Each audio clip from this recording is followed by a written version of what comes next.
August 1st. Getting off the bus at Gare Saint-Jean, we had no fucking clue what lay ahead of us. Every day until the 22nd, we were to be traveling Europe by train and staying at hostels. And our first stop was Bern.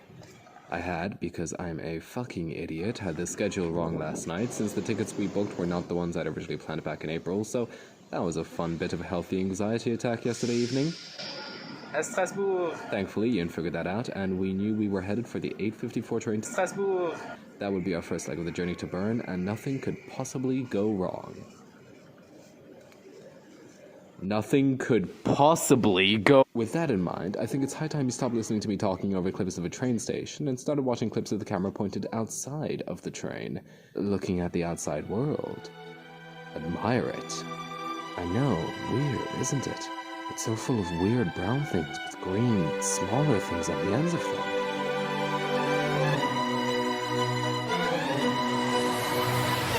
If only everybody could see you through my eyes, we wouldn't have to worry and leave it all behind. I know it isn't easy, but I think we need a brand new start. I'll hold your heart. All of my friends and family keep saying you're no good. Now that I'm finally happy, wish that they understood. They may be disapproving, but that ain't tearing us apart. I'll hold your heart.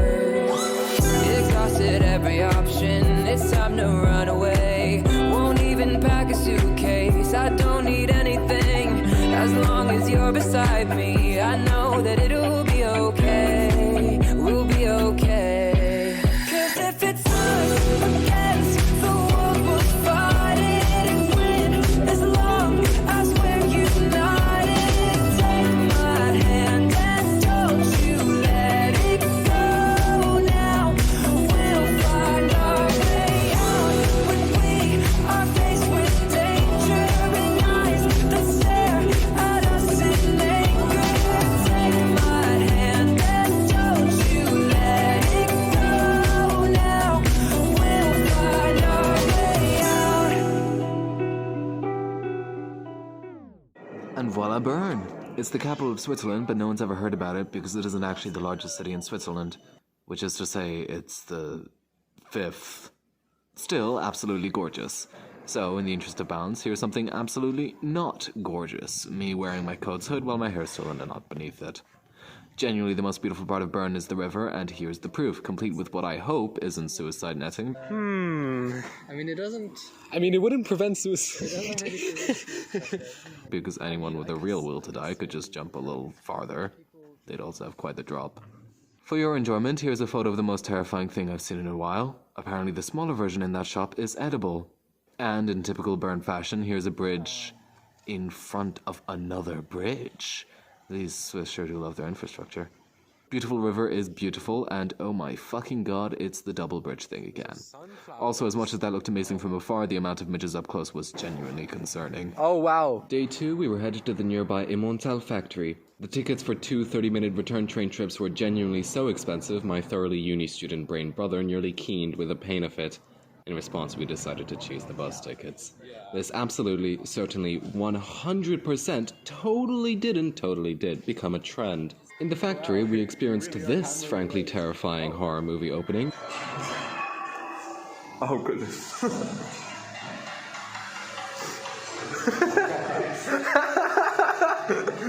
And the only reason I didn't bolt back through the door we came in through is because it was metal, half a decimeter thick, and electronically locked behind us. As I said, horror movie. Salvation, however, came in the form of... this? I don't even know. But it was, I suppose, appropriately cheesy. And super fun. Also, as we all know, any good story of the development of cheese leads back to... And as we also all know, if there isn't a musical number, it's not even worth your money. Anyway, when we were done, we wandered about the surrounding village. There wasn't much to see, but there were these kids fenced into a little enclosure with wire mesh. Hey, look, Neil, a bunch of kids. Oh my god. Those kids are horny. So that was fun. By noon, however, we'd had our fill, by which I meant we ate at least a kilo of free cheese testers between the two of us, and headed back to Bern. By the way, a really interesting feature of Bern urbanism-wise, most buildings had cellar doors that opened right out into the street, and these cellars usually led down to shops. This was actually a pretty cool feature, not gonna lie. Also, there was this. Enough said. Oh, and by the way, do one of these flags look a bit... Is that the Chad meme guy? On a flag? Our next stop was the Bern River, which I kid you not is named R, with 2 A's and everything. Whatever the drunken pirates scream they named it after, we went down these 6 stairs to reach glacially blue water. I saw some guy jump off a bridge, and clearly he wasn't that observant since he hadn't seen the higher bridge right above him. And lastly, a wild Ian being dragged along by the current. Hello there, Ian. Right behind the Swiss Parliament building was this beautiful view, from which we could even see the Alps in the background, which was genuinely pretty cool. We walked up to the Bern City Museum, whose exterior was completely beautiful, and also had the luxury of a beautiful soundtrack to go alongside it. This guy got the wrong memo about codpieces, and there was the sickest fuck model of the entire old town. Ian, having never tried to do so before, touched a book for the first time in his life with safety gloves. That's captured forever. And if you can't tell from this video, mirrors are actually very slightly green in color. This food vending machine ate my money, and we were in a rush to speedrun the rest of the museum before it closed, so I didn't get the chance to take videos of much else. Before we finished with Bern, though, we decided to head out of the city centre. Having heard about the good views and moderate hike up a nearby hill, we got duped both by the nearby aspect, it was a 45-minute walk, and the moderate aspect, 20 minutes in we gave up. We could have made it farther, but we did have a reservation to catch for dinner, and ended up barely getting there as it was, with Google Maps fucking us over and telling us a train station serviced trams. Thankfully, Google Maps shaped up and never screwed us over for the rest of the trip.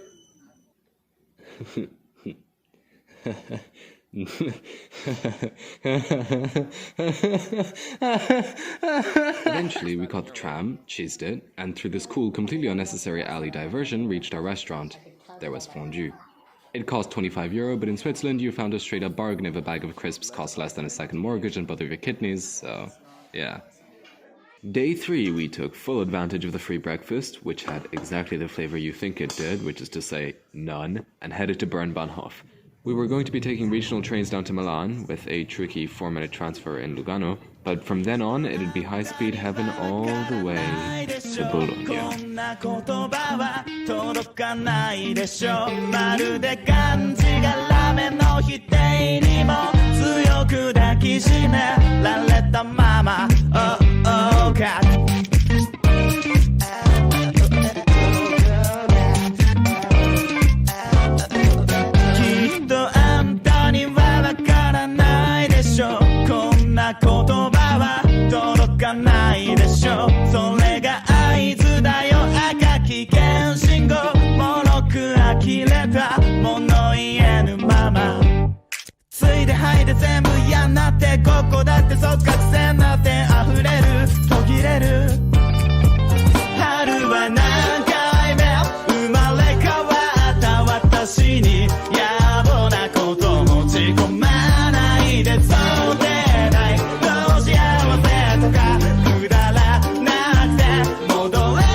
In Bologna, one thing became exceedingly clear. If the sun ever turned back into a deadly laser, life would go on business as usual for the Bolognese.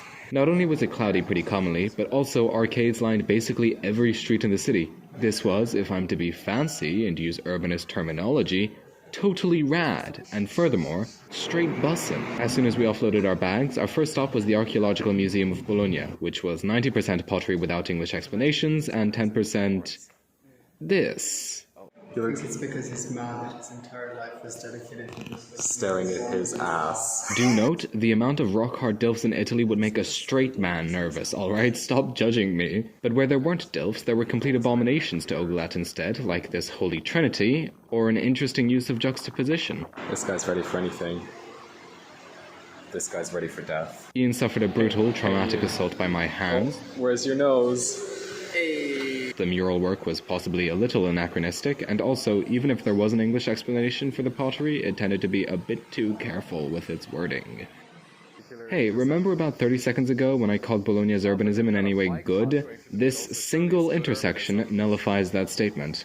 After somehow managing to cross it, we ate dinner in a park. Dinner was, as was becoming a trend, bread and pesto, saw these guys trying to reach for the top shelf, and ogled at a church that looked only half finished. Unbeknownst to us, this was also to become a trend in Bologna. Day 4, we got up bright and early, about 10 a.m, to walk the hour and a half up to Basilica di San Luca. On the way, we passed this angry brown man, witnessed an impossible intersection again, and you know how I was dissing Bologna's urbanism about, the preceding clause of this sentence ago? Yeah, I take that back. The amount of bins in Bologna was genuinely impressive. I'm not sure we managed to walk a full 5 minutes our entire visit without passing one, which meant never having to hold a wrapper for very long. Pretty cool. Speaking of pretty cool, a portico lined the entire path up to the Basilica, which is being constantly worked on and restored. It's lovely to see history being preserved, especially when it, looks good. In other news, this woman lives life on the edge. It always feels nice to be welcomed, and we got to walk up the spiral staircase in the Basilica's tower all the way to the almost top, where even though the weather was Dublin-esque, the view was still breathtaking. Knock knock. Who's there? Wally. Wally who? Hi there. Wall is a weird place to put your front door. Back in Bologna, we visited an indoor market with half the stalls closed. I ogled some truly beautiful arcades, then ogled another truly beautiful dilf, then realized he was placed on top of the most disturbing fountain I've ever witnessed. What about... What? Okay. Everybody was cheering as these guys lit flares in the middle of a public square, and then everybody was fucking booking it out of there when the amateur firework display started.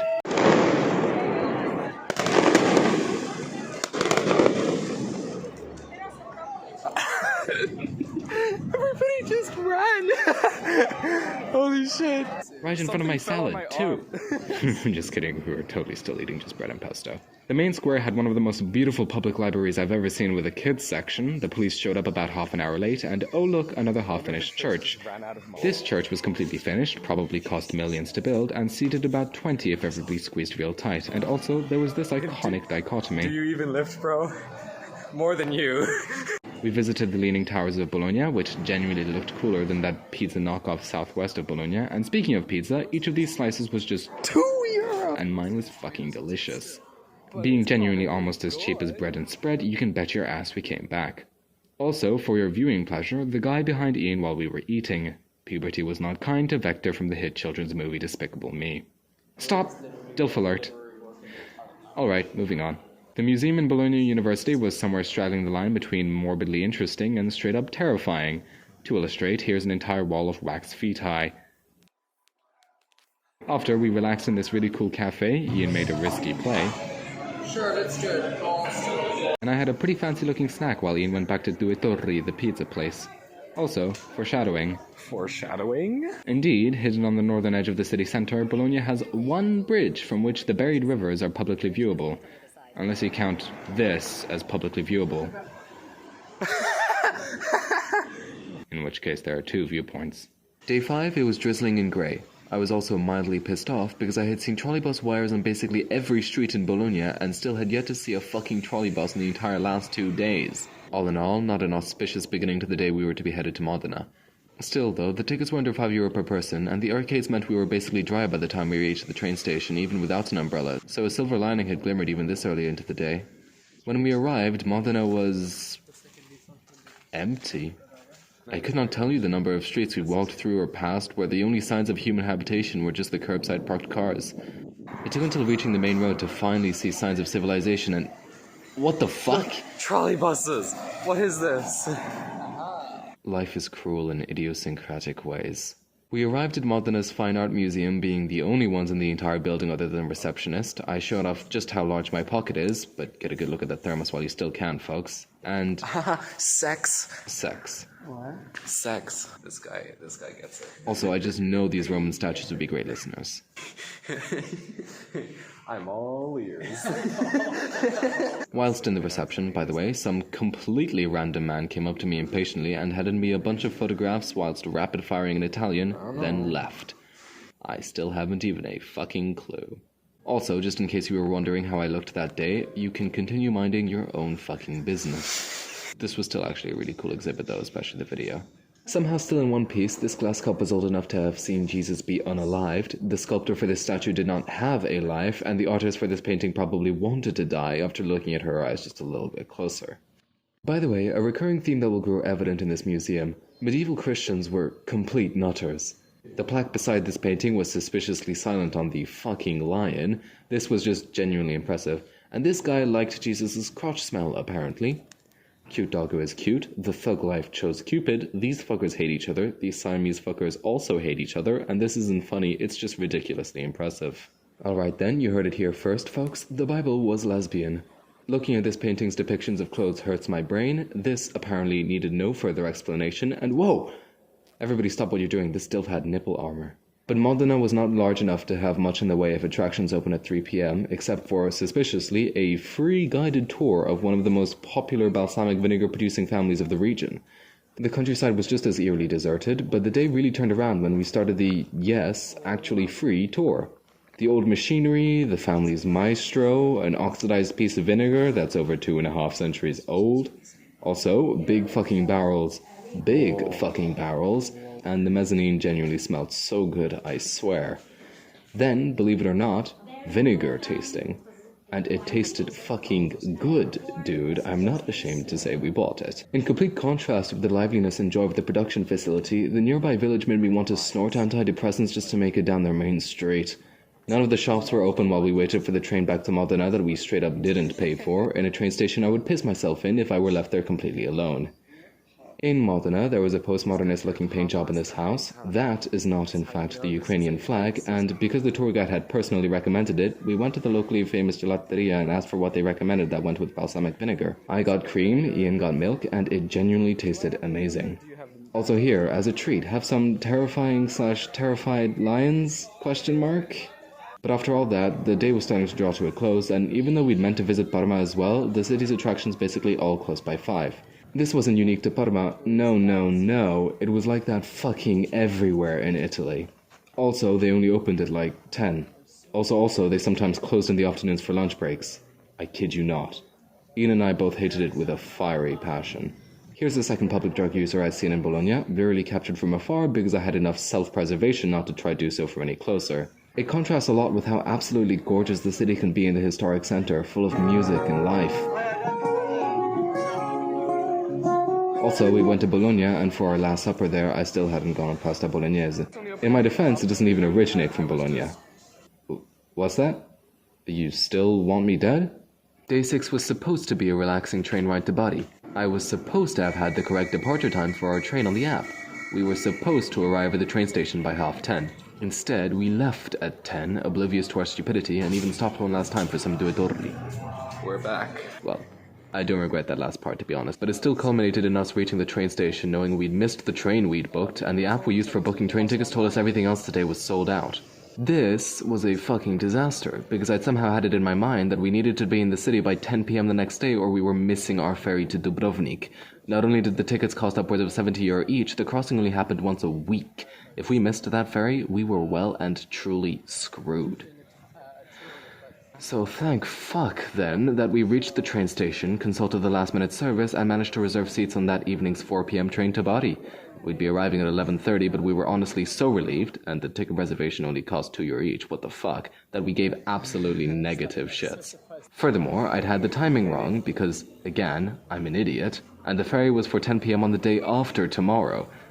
It takes skill to be as delusional as I am. With that all figured out, though, we could at least enjoy our last peaceful afternoon in Bologna, because we were way too knocked out to visit any more attractions. There were these Roman ruins, a very lonely city gate, a ridiculously beautiful elevated garden with a ridiculous amount of graffiti, and the best fucking hot chocolate I've had in a while.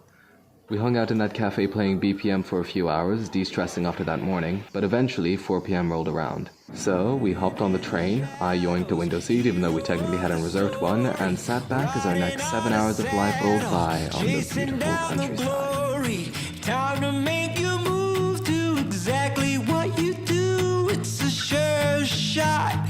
It's yours to lose. It's the kind of luck that rains down once upon a lifetime. Can you hear the countdown? Can you see the goal line? Everything is lined up, waiting for your moment. Time slows down. You don't stop a bullet when you set into motion. You don't stop a fire when you light an explosion. So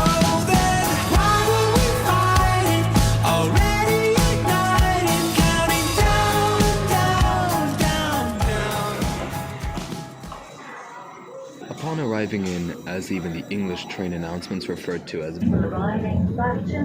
Our first impression of the city was big, ugly, actively hostile to pedestrians, and vaguely historical in the important parts. On day 7, it turned out that this was quite the apt first impression. This was the street our hostel was on, here was the smallest and weirdest pickup I've ever seen, and when we decided to take the bus to nearby Alberobello just to escape, we hadn't realized that seats were for the lucky. When we arrived, I made especially sure not to break the law.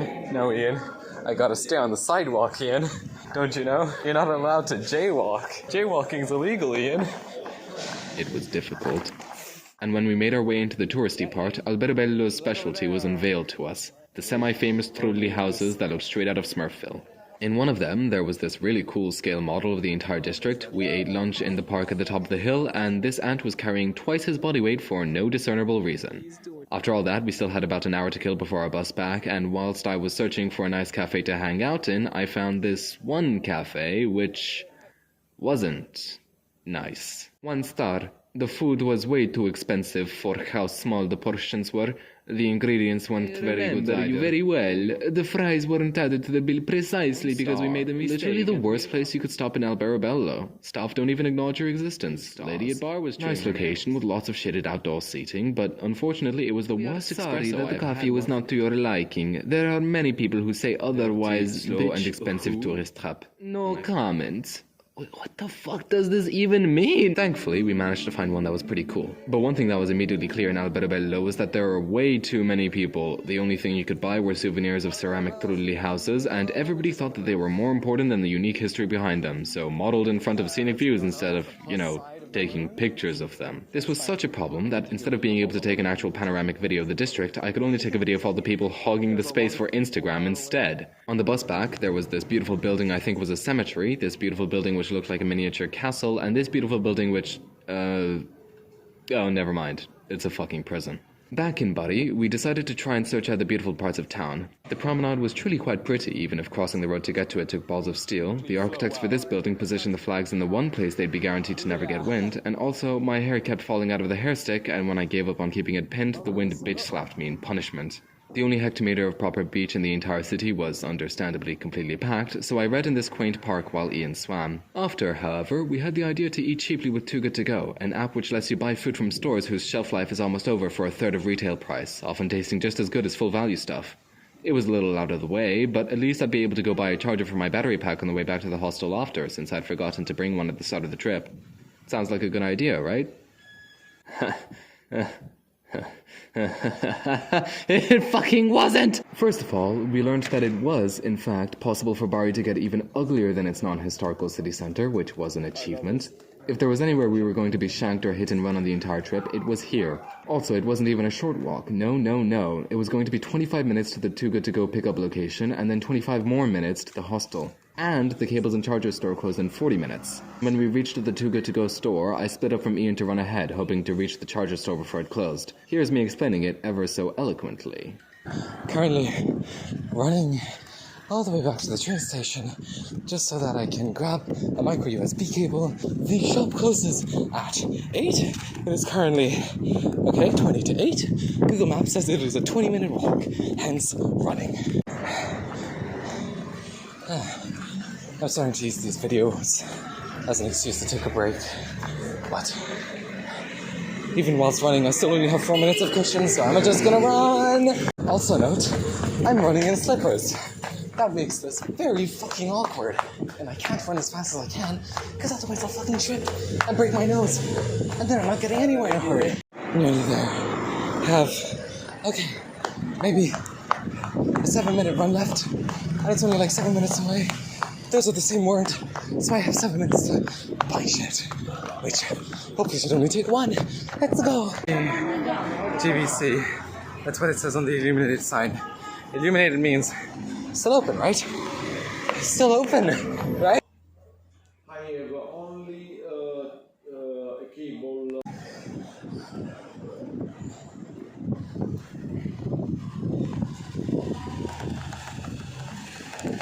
Okay, that was an adventure that I incidentally would not like to repeat. But the drama didn't end there, baby, because I had some urbanist grievances to air. See that? See that orange light? That used to be green? And all these cars fucking crossing anyway? I hate that. Why? Why would they do that? The fountain's not as pretty without the lights on, but I mean, the train station looks nice, even if it's kind of a hostile area to get to. But when it was all said and done, €10. €10, 30 minutes walk, a little bit of stress, ugliest part of town. Day 8, we decided to head towards the actually historical part of Bari, whose fortress apparently dates back to the 11th century and has active archaeology undergoing beneath it. Also, the patroness of the 16th century refurbishment was clearly quite the posh lady. Bona Sforza of Aragon, Queen of Poland, Granddaughters of Lithuania, Milan and Bari, Princess of Rossana, Lady of Russia, Prussia, Muscovy and Samagutia renewed this fortress with her household in Anno Domini 1554. Fuck, you have no idea how hard it is to say all that when the clip's only 9 seconds long. Anyway, there was one room in here with some pretty cool projections on the wall, including... Does this count as DILF alert? Maybe... hunk alert? Also, I turned away right before the actually cool part, so you'll never know what that was. Unless you count the courtyard as the cool part, which, let's be honest, it is pretty cool. Or rather, really fucking hot, just as this cat we found sheltering in the only shade outside. When we entered Old Bari, though, it was genuinely a pretty nice looking place, and this cathedral's crypt was ridiculously ornate. It also had an archaeological subsection, and the restoration on this floor mosaic was actually really impressive. There was also... this. Explanations? Never heard of her. Back outside, I have to commend Bari for being one of the few places with a small, dense, historical old town where it really looked like locals lived there. Perhaps that had something to do with the fact that there was the occasional scooter crowding its way through the narrow alleys, but hey, you win some, you lose some. The other cathedral we visited had this wonderfully ornate roof, and even though the crypt was a lot less ornate, there was this one guy. So, yeah. With still a few hours to kill and basically nothing left we wanted to do in Bari, we grabbed a focaccia, looked at some nice buildings, and holy fuck. Okay. Alright, moving on. What the fuck is up with Bari and funky fashion? Escaping that nightmare, we found refuge in cheap but absolutely divine gelato, enjoying it in the shade outside. Also, it was at this point that we'd reached our limit for Italians driving through green crosswalk lights. What the hell is... Fuck you! What the hell is this? I don't understand. It's like... You can technically walk across this road, if you dare. Back in semi-pedestrianized relative heaven, I totally mastered this church's name. We meet again. Archiconfraternita San Anna in San Agostino. And when we reached the cafe, we played BPM. It was the first time I was winning a BPM round in almost a week, and Ian was not happy. He was even less happy when he lost 14-0. On our way back to the hostel to pick up our bags, I found the antonym to platform 9 3/4. These Italians were fulfilling their loud stereotype, and while we made our way to the ferry port, my inner geographer completely misunderstood Ian's question. What is a waterbed? A waterbed is the level at which an underground aquifer... When we did arrive, though, this was the queue to get our tickets printed. It took 45 minutes. Whilst going through passport control, we saw this badass monk-looking guy, and before long we were on the final approach to our gateway to Croatia. With it ended week 1 of Ring Around the Adriatic, but stay tuned, dear viewer. Our journey did not end here, no. Yeah, Marco. Not for another 4 cities and 2 full weeks yet.